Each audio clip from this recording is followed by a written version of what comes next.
We wanted to create something that stood out from the crowd a little bit.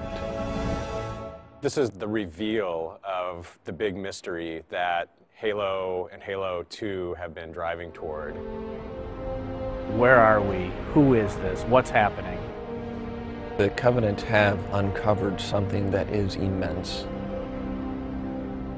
It's this gigantic Forerunner structure that just looks huge. Now that he's looking out over this massive thing, the player's going to say, what is that?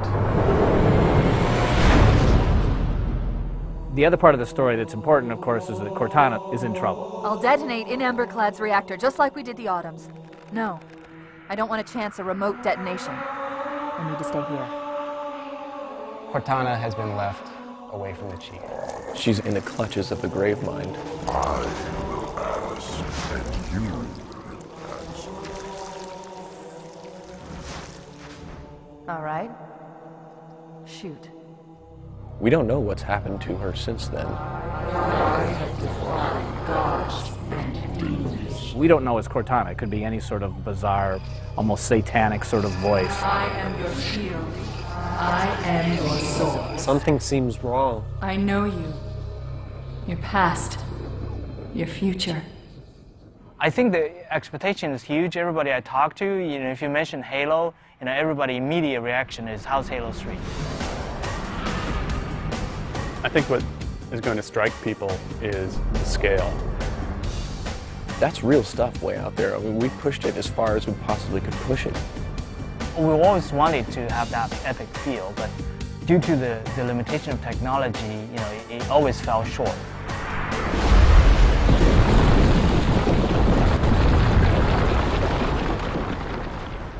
When you're working in high definition, it's a very unforgiving environment. Look at the Master Chief's armor. You see cool things about the Master Chief's armor. You see that he's self-shadowing. You see the textures are very high resolution. There's real-time reflection on his visor. But you look closer, you see he's beat up. He's scratched. He has been through some horrific battle, and we're actually showing that on the Chief this time around. If people show just a pre-rendered movie, then there's always going to be speculation about, well, yeah, sure, your engine's not going to be able to do that. And I think what we're trying to show firmly is that our engine can do the stuff that we say it's going to do, and it's doing it right now. What we're building here is our bar for where we're going to shoot for in real gameplay. It's great. There's 90 guys here. Half of them are artists, half of them are engineers. And it's like oil and water.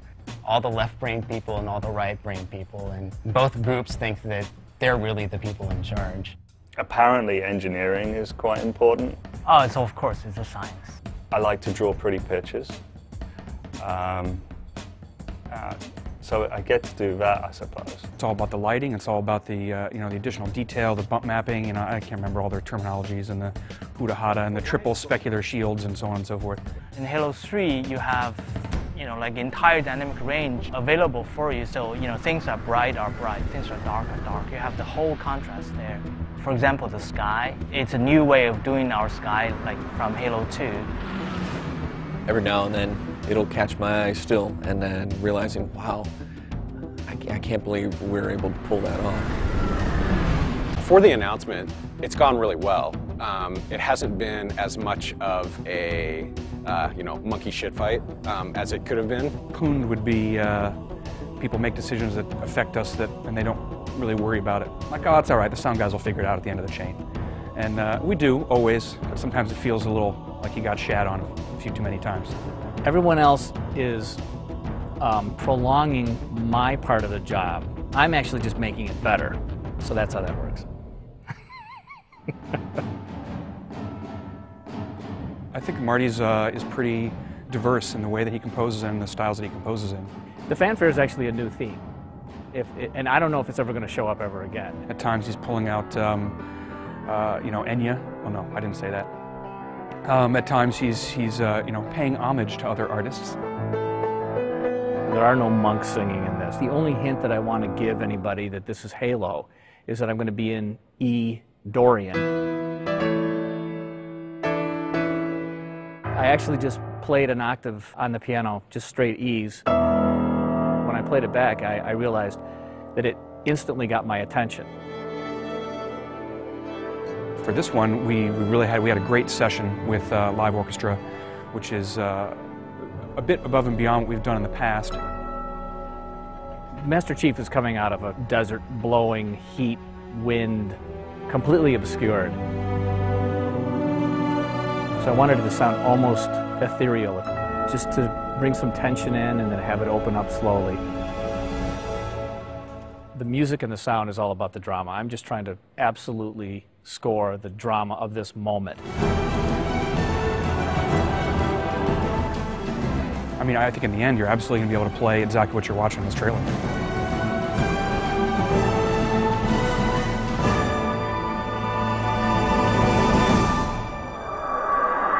This is Spartan 117. Can anyone hear me? Over. Well, we had such a great ending to Halo 2, where Master Chief said, I want to finish the fight. Master Chief, you mind telling me what you're doing on that ship? Sir, finishing this fight. Which had most Halo players universally screaming and throwing their controllers at their TVs because they didn't get to finish the fight. Well, I didn't say anybody threw their controller. They might have dropped it in amazement. You won't just finish one fight, you'll finish all of the fights that you started in Halo 1. I think we're trying to raise an awful lot of questions about what on earth is going to go on in this game. No pun intended. We want this to be the Return of the King. We want this to be the final chapter in an epic trilogy. It's coming, and part of it's already here. It's going to be cool. This is the game. This is the engine. This is what Halo 3 is going to look like.